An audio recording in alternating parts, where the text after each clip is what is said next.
اللہ الرحمن الرحیم۔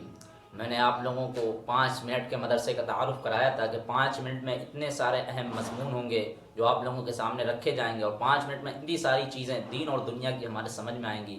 اور تو آج ہم اسی 5 منٹ مدرسے کی شروعات کر رہے ہیں۔ تو نمبر 1 ہمارا ہے اسلامی تاریخ۔ تو اسلامی تاریخ میں آج ہم سمجھیں گے کہ اللہ تعالیٰ کی ذات اور صفات، اور اللہ تعالیٰ نے سب سے پہلے قلم کو پیدا کیا۔ اللہ تعالیٰ، ایک بات یاد رکھو، ہمیشہ سے ہے اور ہمیشہ رہے گا، اور ہر چیز کو، اس کائنات کی ہر چیز کو اللہ تبارک و تعالیٰ ہی نے پیدا کیا، اور ایک دن یہ ساری چیزیں اسی کے حکم سے ختم ہو جائے گی، یعنی قیامت آ جائے گی۔ قرآن پاک میں اللہ تعالیٰ فرماتا ہے ہر چیز ختم ہو جائے گی، صرف اور صرف آپ کی عزت اور بزرگی والے رب کی ذات باقی رہے گی۔ دنیا میں کوئی نہیں، یہاں تک کہ جو موت کا فرشتہ جو موت نکالتا، روح قبض کرتا، وہ بھی ختم ہو جائے گا، صرف اور صرف رب کی ذات باقی رہے گی۔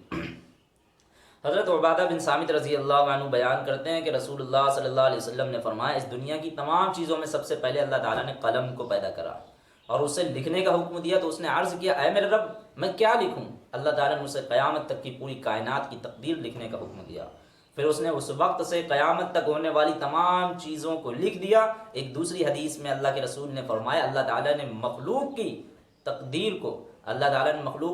کو زمین و آسمان کی پیدائش سے 50,000 سال پہلے لکھا ہے۔ اس وقت سے قیامت تک دنیا میں جو کچھ ہوتا ہے یا ہوگا، قلم ان چیزوں کو بحکم خداوندی پہلے ہی لکھ چکا ہے۔ تو یہ چیز ہمارے سمجھ میں آ گئی۔ دوسری چیز ہمارے اللہ کی قدرت، آسمان۔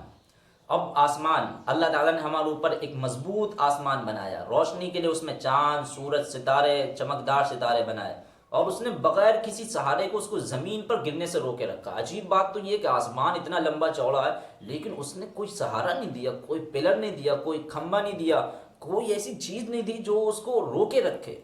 جبکہ انسان ہلکی سی چیز کو بھی بغیر سہارے کے روک نہیں سکتا، مگر اللہ تعالیٰ نے تو ہزاروں سال سے آسمان کو بغیر ستون کے روک کر اپنی زبردست قدرت کا اظہار کرا ہے، اور لوگوں میں اس کو غور و فکر کرنے کی دعوت دیتے ہوئے فرمایا افلا ينظرون الى الابل كيف خلقت والى السماء كيف رفعت۔ اور آسمان کی طرف دیکھیں کہ اللہ نے آسمان کو کیسے بنایا، آسمان کو بغیر ستون کے کیسے بلند کرا۔ تو یہ بڑی اس کی زبردست قدرت ہے یار۔ ان سب چیزوں کے اوپر غور کرنے تو ایک ایک چیزیں کھل کر آتی ہیں، لیکن ہم زیادہ بات نہیں کر سکتے ہیں۔ صرف 5 منٹ کے مدرسے میں کچھ تھوڑی سی اہم باتیں ہی ہوتی ہیں۔ نمبر 3 ہمارا ایک فرض کے بارے میں رسول اللہ صلی اللہ علیہ وسلم نے فرمایا ہے جب تک کوئی بندہ ان 4 باتوں پر ایمان نہ لائے وہ مومن نہیں ہو سکتا، یعنی مسلمان نہیں ہو سکتا 4 باتوں کے علاوہ۔ اس بات کی گواہی دے کہ اللہ کے عبادت کی کوئی لائق بھی نہیں ہے، پھر یہ بھی گواہی دے کہ میں اللہ کا رسول ہوں، اس نے مجھے حق کے ساتھ بھیجا، پھر تیسری گواہی یہ دے کہ مرنے اور پھر دوبارہ زندہ ہونے کا یقین رکھے۔ نمبر 4 ہے تقدیر پر ایمان لائے۔ اگر یہ 4 باتوں پہ ایمان نہیں لائے تو وہ مسلمان نہیں ہے۔ رسول اللہ کی رسالت کا اقرار کرے، اور اللہ کی جو ہے اللہ کی ربوبیت یعنی رب کا اقرار کرے، اور جو ہے پھر مرنے اور دوبارہ زندہ ہونے کا یقین رکھے، تقدیر پر ایمان لائے۔ نمبر 4 ہے ایک سنت کے بارے میں، سنت پر عمل کرنا۔ رسول اللہ صلی اللہ علیہ وسلم نے فرمایا جس نے میری سنت سے محبت کی یعنی اس پر عمل کیا تو اس نے مجھ سے محبت کی، اور جس نے مجھ سے محبت کی وہ جنت میں میرے ساتھ ہوگا۔ کیا بات ہے، میرے ساتھ ہوگا جنت میں۔ تو نمبر 5 ہے ایک اہم عمل کی فضیلت، صبح کے وقت یہ دعا پڑھنا۔ رسول اللہ صلی اللہ علیہ وسلم نے فرمایا جو شخص صبح کے وقت یہ پڑھے گا شام تک وہ شیطان کے شر سے یا شیطان کے وسوسوں سے یا شیطان سے ہی محفوظ رہے گا۔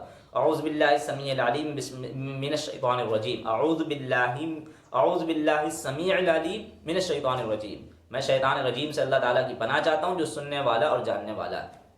یہ دعا پڑھ لینا چاہیے۔ نمبر 6 ہے ایک گناہ کے بارے میں، پڑوسی کو ستانا۔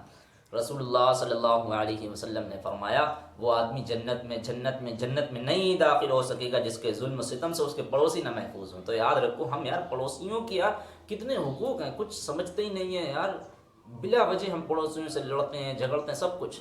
بہرحال باتیں زیادہ عرض نہیں کروں گا، بس مین چیزیں جو جس میں اتنا لکھا ہے بس وہی سمجھاؤں گا۔ نمبر 7 ہے دنیا کے بارے میں، حلال اور حرام۔ رسول اللہ صلی اللہ علیہ وسلم نے فرمایا عن قریب قرب قیامت میں ایک ایسا زمانے آنے والا ہے جس میں آدمی کو یہ بھی پرواہ نہیں رہے گی کہ مال حرام ہے یا حلال ہے۔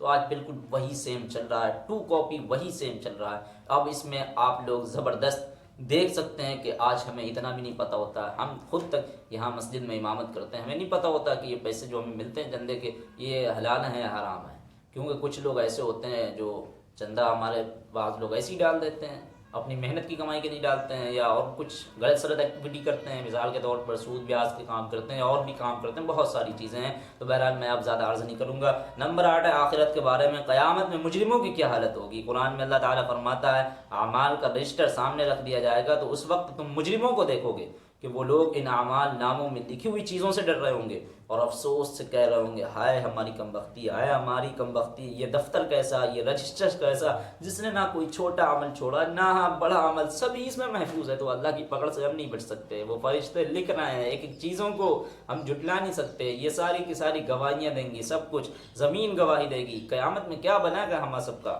تو نمبر 9 طب نبوی سے علاج تقدیر کے خلاف نہیں۔ حضرت ابو خزامہ رضی اللہ عنہ بیان کرتے ہیں، ایک شخص نے رسول اللہ صلی اللہ علیہ وسلم سے عرض کیا، اللہ کے رسول، ہم لوگ جو جھاڑ پھونک اور دواؤں کا استعمال کرتے ہیں اور پرہیز کرتے ہیں تو اس سے تقدیر الہی کی مخالفت تو نہیں ہوتی ہے؟ تو رسول اللہ صلی اللہ علیہ وسلم نے فرمایا یہ بھی تقدیر الہی ہی ہے۔ تو ٹھیک ہے، جو جھاڑ پھونک ہے، ایسا نہیں ہے کہ اب جھاڑ پھونک دو طرح کی ہو گئی ہیں، وہ جو پہلے والی جھاڑ پھونک تھی اس سے کوئی اتنا دقت نہیں تھا، لیکن اب جو ہے نا 2 نمبری 3 نمبری چل رہی ہے اور ان سب چیزوں سے بچنا چاہیے۔ آپ کو کیا کرنا، ایک دعا پڑھ لی، ایک سنت پڑھ لی، اسی طریقے سے اس سے اپنے اوپر دم کر لی تو انشاءاللہ اس سے فائدہ ہوگا، یقین ہوگا۔ قرآن کی نصیحت ہے نمبر 10، قرآن میں اللہ تعالیٰ فرماتا ہے یہ کلام بڑے رحمان اور نہایت رحم کرنے والے کی طرف سے نازل کیا گیا۔ یہ کلام جس نے نازل کرا نا وہ بڑا مہربان نہایت رحم کرنے والا، جس کی صفات الرحمن الرحیم آتا قرآن میں۔ یہ ایک ایسی کتاب ہے جس کی آیتیں صاف بیان کی گئی ہیں، ایسا قرآن ہے جو عربی زبان میں ہے، ایسے لوگوں کے لیے جو سمجھدار ہیں۔ یہ قرآن خوشخبری دینے والا، عذاب سے ڈرانے والا ہے۔ تو یہ ہمارے 10 عنوان ہو گئے، یہ 10 عنوان جو میں نے آپ لوگوں کے سامنے جلدی سے رکھے ہیں، اور اس کے تحت میں نے کچھ گفتگو نہیں الگ سے عرض کری، تو اللہ تعالیٰ سے دعا ہے کہ اللہ تعالیٰ ہم لوگوں کو انہیں سنت سے عمل کرنے کی توفیق عطا فرمائے، اور ابھی تک ہمارے چینل کو جنہوں نے سبسکرائب نہیں کیا وہ ضرور سبسکرائب کر لیں۔ 5 منٹ ایوری ڈے ایوری